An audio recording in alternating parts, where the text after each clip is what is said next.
Hey folks, David Dole here. I want to discuss hard games. I know it's a topic that no one talks about, but I do kind of feel like my perspective on this isn't one that is often represented, despite the fact that I believe I represent a good portion of gamers that simply aren't as vocal as the masochists. So this was all triggered by this tweet from Chris Scullion of VGC. This was after their Hollow Knight Silk Song review, which I will get to shortly here. But in his post on Blue Sky, he writes, "Reviewer, this game is too easy. Reader, sounds like a problem with the game. Reviewer, this game is too hard. Reader, sounds like a problem with you. Always found it charming that one criticism is valid, but the other seemingly isn't allowed."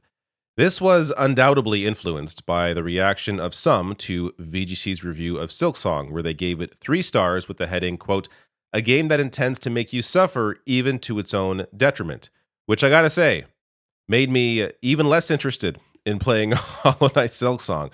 Now, this got pushback, of course, as I mentioned, but this to me, this is spot on. Not only is VGC right to knock a game for needless sadism, as they write in the review, and right for Scullion to point out that the hypocritical reaction to it in his post, I actually believe the opposite. If a game is overly difficult, it is the game's fault. And if a reviewer finds a game too easy, then they've warped themselves into thinking that difficulty is a virtue in and of itself, which I think is insane.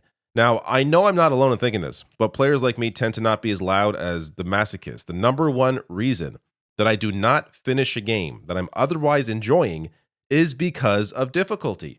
And that is absolutely a problem, in my opinion, with the game. A product that I purchased with the intent of seeing all it had to offer.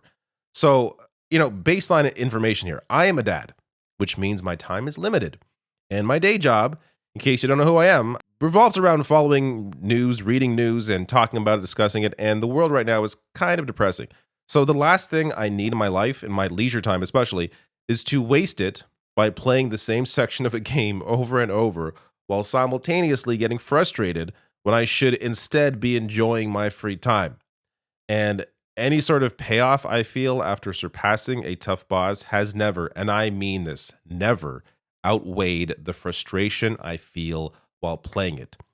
So all these discussions of, it's worth bang your head against the wall because once you beat it, it'll feel so good. Sure, it feels good to get past it, but that high has never matched my anger at a game when I'm stuck in that loop. So, look, this isn't to say that everyone feels the way I do. In fact, I know a lot of people don't. But this gets to my main point. Including difficulty levels should be a expected feature in essentially every single game. Now, I know there are some exceptions potentially, some Nintendo games. It's hard to imagine a Mario game with difficulty levels, though if memory serves me, I do believe Odyssey had an assist mode, or at least had a mode where it added extra health to your character. That may have been Kirby as well, because my son played those games, and the only reason he's able to play them is because of those modes. So, even Nintendo games now are including these sort of assist modes so that various players can experience and enjoy them. And the proof that there's no downside, if you're one of the people that love, these high difficulty levels, the proof that there's no downside to including difficulty levels is in Lies of P.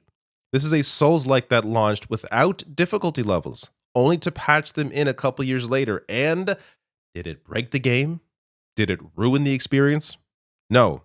But what it did do was open up the game so that others could progress through and experience all the developers had put together. All upside, zero downside. So, 2 other examples here. One game that does it wrong, and I think one game that does it right. Armored Core 6. I loved this game, at least what I played of it. The world, the environments, the sound design, the customization, and just the general vibe and look. I wanted to see everything that FromSoft had put together, but I didn't, because I couldn't. After finally beating Baltius, which is a well-known, the first major skill check in the game, in terms of a boss, which is hours into the game, after I defeated him, I was done. It took me endless repeated tries to finally beat him, that once I got to the next area that required any sort of adversity, I simply didn't have it in me to care anymore. Difficulty actively worked against my enjoyment of the game. In my mind, it was the only thing holding it back, and it was enough to make me stop playing. Now compare that to my experience with Hell Is Us. This is a game that recently came out that also excels in building a dark and beautiful world, varied environments, incredible sound design, immaculate vibes. The draw for me is not in the combat, but in everything else. After setting the game on easy, I have not looked back. I've been absolutely loving every minute of this experience as I open up new areas, find secrets, solve brilliant environmental puzzles, help out civilians with good deed quests, and truly see everything that the game has to offer. I'm taking my time with it because of how much I'm enjoying it. Now, that's me. You may find more enjoyment in combat mechanics, and that may be what drives you to a game. That's cool, but why should other people who aren't driven by combat be robbed of an experience that offers more than just combat? This is something that masochists have never been able to justify. It really feels like it comes down to nothing more than bragging rights, which, as childish as I think that is, you can still have those bragging rights by playing the game on a higher difficulty, while the rest of us play to enjoy everything else a game is about.